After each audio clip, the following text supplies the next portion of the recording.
साथियों, जय हिंद। मैं डॉक्टर संग्राम पाटिल इंग्लैंड से बात कर रहा हूँ।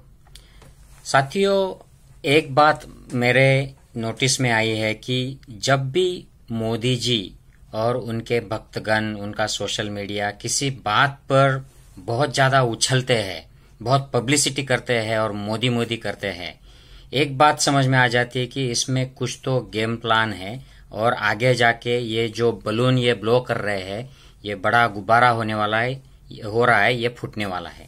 और ये हर किसी मामले में हुआ है। ये नोटबंदी में हुआ है, ये जीएसटी में हुआ है, काला धन में हुआ है, हर चीज में, कोरोना के मैनेजमेंट में हुआ है और अब वैक्सीन के बारे में भी हो गया है। तो साथियों, काला धन वापस लाने के लिए, जो देश में काला धन है उसको बाहर निकालने के लिए नोटबंदी हुई थी। उस वक्त लोग, जो बड़े बड़े अर्थशास्त्री थे, वो लोग बोल रहे थे कि ये कौन सा तरीका है, आप गरीबों को, मिडिल क्लास को रास्ते पे उतार रहे हो और जो अपर क्लास है, अमीर लोग है, वो घर बैठे कमीशन देके अपना सब ब्लैक मनी बैंकों में जमा करा रहे हैं और उनका काम हो रहा है। ये गुजरात के बैंकों में हुआ भी। अमित शाह वगैरह जो बैंक में पोस्ट होल्डर्स है, जिनके उनके कब्जे में जो बैंक्स है, उन बैंकों में और सोसाइटीज में बहुत ज्यादा पैसा जमा हो गया और अफरा तफरी हुई पैसे की। ये तो हर गांव में हुआ और गरीब मारा गया। तो ये नोटबंदी पूरी फेल हो गई। उसके बाद जीएसटी, जिससे बीजेपी अपोज करती थी, मनमोहन सिंह के जमाने में उन्होंने जीएसटी प्लान किया था। उसी जीएसटी के कंसेप्ट को हैप्पीजार्डली, अनकंट्रोल, विदाउट प्रिपरेशन लागू कर दिया और व्यापारी जो लोग हैं हमारे, वो एकदम उससे त्रस्त हो गए, उनको प्रॉब्लम हो गई और जीएसटी का जो हिस्सा स्टेट से ये निकाल लिया, एक्सट्रैक्ट कर लिया, केंद्र को जाता है, वो अब स्टेट्स को नहीं दिया जाता है। इसमें बेस्ट एग्जांपल है महाराष्ट्र। महाराष्ट्र अपना ही खुद का जीएसटी का जमा किया हुआ हिस्सा मांगता है और स्टेट गवर्नमेंट उसको वापस नहीं दे रही है, दे नहीं पा रही है। तो ये भी स्कीम फेल हो गई। और उसके बाद में मैं ज्यादा सब टॉपिक्स नहीं लूंगा, लेकिन काला धन पर मोदी जी इतनी बात करते थे। माल्या को भगाया मोदी जी ने। मोदी लोग जो है, ललित मोदी, नीरव मोदी, इनको भगाया मोदी जी ने। ये सब बीजेपी के और मोदी जी के क्लोज एसोसिएट्स थे। और यही नहीं, राफेल डील में एचएएल से वो उसका डील छीनकर उसको अपने दोस्त अंबानी को दे दिया। और अभी जो फ्रांस से इंफॉर्मेशन आई है, उसमें मिडलमैन जो मोदी और राफेल के बीच में बात कर रहा था, उसको 1 मिलियन यूरो की लांच, उसको करप्शन दिया गया है, उसको पैसा दिया गया है। इसका मतलब 10 लाख यूरो। ये बहुत ज्यादा पैसा होता है इंडियन मनी में। तो साथियों, और ये डायरेक्टली मोदी का इन्वॉल्वमेंट है। और दूसरी जो बात आई है, जो नागपुर के वहां की जो म्यूनिसिपल कॉर्पोरेशन है, उसमें जो बस परचेसिंग हुआ, उसमें नितिन गडकरी के फैमिली को एक लग्जरी बस गिफ्ट दिया गया है। तो ये काला धन यही लोग ले रहे हैं, काले धन वालों को यही लोग भगा रहे हैं। ये स्कीम भी मोदी जी की कंप्लीट फेलियर हो गई है। अब बात करते हैं कोरोना मैनेजमेंट की।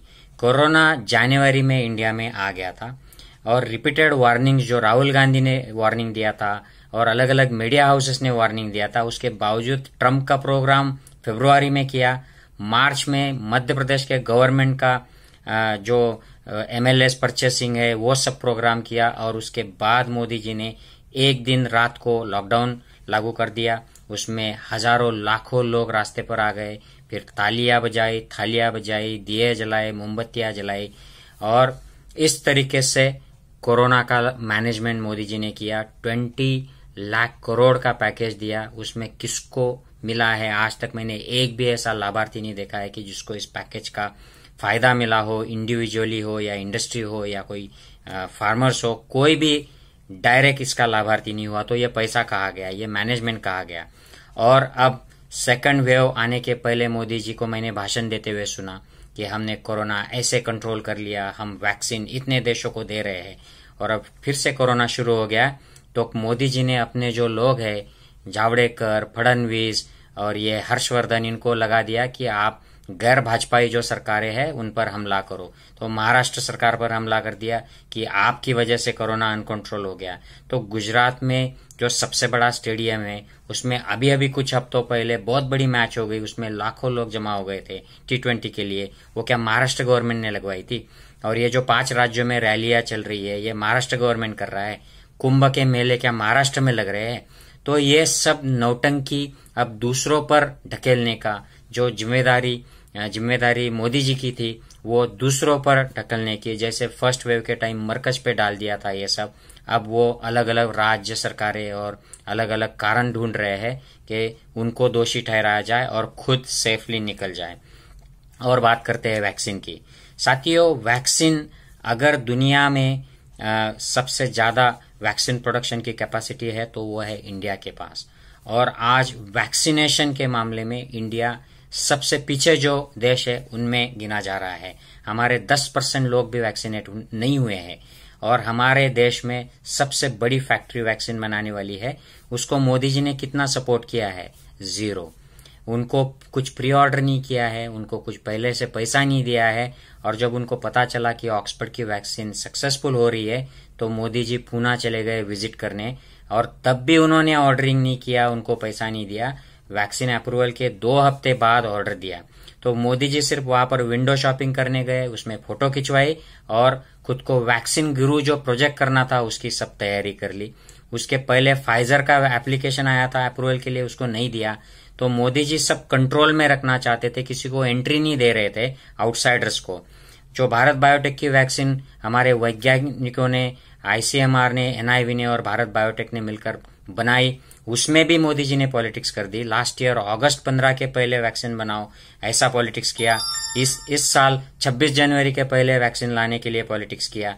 तो इसमें इस वैक्सीन का नाम खराब हो गया, उसकी विश्वसनीयता कम हो गई, उसके जो इंटरनेशनल जो जर्नल्स है उसके बारे में निगेटिव छप गया। हमारे वैज्ञानिक, डॉक्टर और साइंटिस्ट की जो टीम है उसके सारे जो प्रयास है उनको अपमानित कर दिया, उनको बाधित कर दिया मोदी जी की इस पॉलिसी ने। और साथियों, वैक्सीन की इतनी धीमी रफ्तार है साथियों, और ये सेकेंड वेव आ गई है, तो इसमें भी मोदी जी ने किसी भी लोकल वैक्सीन मैन्युफैक्चरर को सपोर्ट नहीं किया है। जो कोविशील्ड बन रही है वो पूना वाला जो है वो पैसे की अपील कर रहा है, उसको रॉ मटेरियल जो यूरोप और अमेरिका से आता है वो आना बंद हो गया है, तो वो वैक्सीन नहीं बना पा रहे हैं, उनको पैसे की कमी है। लेकिन उनको सपोर्ट करने की बजाय मोदी जी ने अब वैक्सीन प्राइवेटाइज कर दिया है, तो लोग 250 रुपए देके लगा रहे हैं। उसमें भी बीजेपी वाले स्टेट्स को उनकी पॉपुलेशन कम है फिर भी वैक्सीन ज्यादा दिया जा रहा है। उत्तर प्रदेश को दिया जा रहा है, गुजरात को दिया जा रहा है, और जहां पर कोरोना ज्यादा है, पॉपुलेशन ज्यादा है, उनको प्रोपोर्शनेटली कम दिया जा रहा है। तो उसमें भी अपना घटिया पॉलिटिक्स कर रहे हैं और सपोर्ट भी नहीं कर रहे हैं। और अब बाहर के जो वैक्सीन है अलग अलग राष्ट्रों में जिनको अप्रूवल मिल गया है उनको सबको अप्रूवल देने वाले हैं। मतलब अब सब प्राइवेट वैक्सीन आ जाएंगे। जब हालात हाथ से निकल गए, कंट्रोल से बाहर हो गए, अब इलेक्शन भी खत्म होने को आए, तो मोदी जी ने हाथ ऊपर कर दिए कि आप अपना संभाल लो, हम तो चले झोला लेके, आप देखो।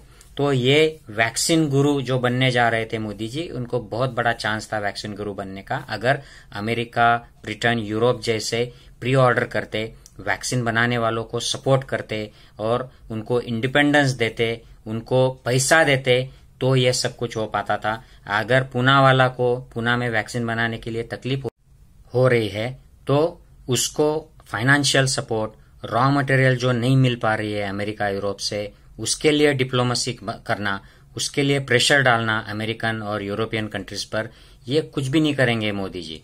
मोदी जी अब क्या करेंगे, उन्होंने पहले ही खोल दिया है 250 रुपीज सबको वैक्सीन मिलेगा। जो फ्री में वैक्सीन देना चाहिए था हर एक नागरिक को वो बंद कर दिया है। इंडिया ये ऐसी कंट्री है जहां पर वैक्सीन बेचा जा रहा है नागरिकों को नेशनल प्रोग्राम के अंतर्गत, ये दुनिया में कहीं भी नहीं हो रहा है। और अब जब इंटरनल वैक्सीन प्रोडक्शन भी लगभग इनसफिशिएंट हो गया, बंद होने के करीब आ गया, तब मोदी जी ने अब बाहर के जो प्लेयर्स है जैसे जॉनसन एंड जॉनसन है, स्पुतनिक 5 है, इनको अलाउ कर दिया। और दुनिया में जहां जहां ये वैक्सीन अप्रूवल हुए हैं उनको सबको अब इमरजेंसी अप्रूवल करने की तैयारी में सरकार है। मतलब अब पानी नाक के ऊपर बह रहा है, तो मोदी जी ने हाथ ऊपर कर लिए, हम चले झोला लेके, आपको जो करना है करो। तो ये कंप्लीट फेल्यूर है वैक्सीन डिप्लोमेसी का। मोदी जी को वैक्सीन गुरु भारत को बनाने का चांस था, लेकिन भारत को वैक्सीन गुरु बनाने की जगह वो खुद वैक्सीन गुरु बनने की चाहत में, उसके अटेम्प्ट में उन्होंने पूरे इस डिप्लोमेसी को कोलैप्स कर दिया। इससे देश का नाम भी खराब हो रहा है और अब जनता सफर हो रही है, लोगों में कोरोना बढ़ रहा है, लोग मर रहे हैं। इंडिया अब second highest number of Covid cases हो गई। ये भी रिपोर्टेड केसेस है, अगर जो रिपोर्ट नहीं होते वो मिला के कर ले तो बहुत ज्यादा लोग कोरोना के इन्फेक्टेड है, और वैक्सीन अगर उनको टाइम पर नहीं मिलता है लोगों को तो इससे और ज्यादा खतरा बढ़ सकता है। तो एक आदमी अगर अपना मिसमैनेजमेंट कर ले तो कितने सारे प्रोजेक्ट्स खत्म कर सकता है, बर्बाद कर सकता है, इकोनॉमी डिस्ट्रॉय कर सकता है, डेमोक्रेसी डिस्ट्रॉय कर सकता है, लोगों की हेल्थ, स्वास्थ्य डिस्ट्रॉय कर सकता है, पूरे देश को 50 साल पीछे लेके जा सकता है। इसलिए हमें सोचना है, हमें सोचना पड़ेगा कि हमें इससे आगे क्या चाहिए। हमें हर हर मोदी करके ऐसे हीरोज बनाने हैं या सही में लोकतंत्र को बचाने के लिए, लोगों को बचाने के लिए, देश की इकोनॉमी, स्वास्थ्य, फाइनेंस और सोसाइटी, डेमोक्रेसी बचाने के लिए कोई सच्चे नेता जो डेमोक्रेसी में बिलीव करते हैं ऐसे लोगों को चुनना है। ये हम पर निर्भर है। हमें ये अंधभक्ति छोड़नी चाहिए और देश की सोचनी चाहिए। मुझे लगता है कि कोरोना ने हमें ये बहुत बड़ी सीख दी है। मैं आशा करता हूँ कि आप मेरी बात से सहमत हो, और अगर आप सहमत हो तो प्लीज वीडियो को शेयर कीजिए। जय हिंद साथियों।